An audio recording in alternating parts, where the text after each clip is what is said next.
இந்த கணக்கில் பாருங்கள், ஒருவர் ரூ 12,000 5% கூட்டு வட்டி வீதத்தில் 2 ஆண்டுகளுக்கு நிரந்தர வைப்பு திட்டத்தில் செலுத்துகிறாரு. நிரந்தர வைப்பு முதிர்வு தொகையாக அவர் எவ்வளவு பெறுவார்? டிஎன்பிசி 2024 கேட்ட கொஷனுங்க.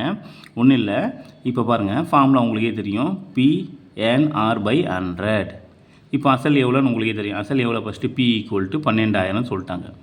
ஓகே, அடுத்தது ரேட் ஆஃப் இன்ட்ரெஸ்ட் வந்து 5%.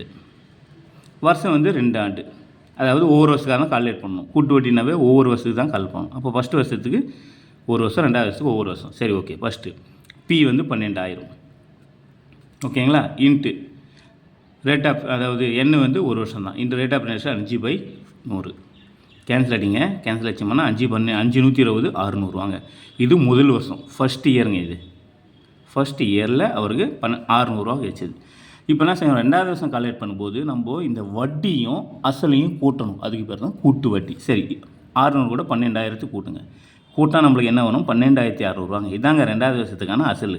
கூட்டு வட்டினாவே ஒவ்வொரு வருஷத்துக்கும் அசல் மாறும், ஏன்னா வட்டி கூட்டணும். அப்போது 2வது வருஷத்துக்கு இதே ஃபார்முலா PNR, 2வது வருஷத்துக்கு 12,600 இன்ட்டு அதே மாதிரி ஒரு வருஷம் தான், இன்ட்டு வட்டி மட்டும் 5/100. கேன்சல் அடிங்க, கேன்சல் ஆச்சோம்னா 5 × 126 630 ரூபா வருங்க வட்டி. ஓகே, இப்போது இதை கூட்டணும். ஏற்கனவே அசல் எவ்வளோ? 12,600 + 630 = 13,230 ரூபா. அப்போது 2வது வருஷம் முடிவில் அவர் எவ்வளோ பெறுவார்? 13,230 ரூபாங்க. பிடிச்சிருந்தால் ஒரு லைக் பண்ணுங்கள், ஒரு ஷேர் பண்ணுங்கள், ஒரு சப்ஸ்கிரைப் பண்ணுங்கள். தேங்க்யூ ஃப்ரெண்ட்ஸ், பாய்.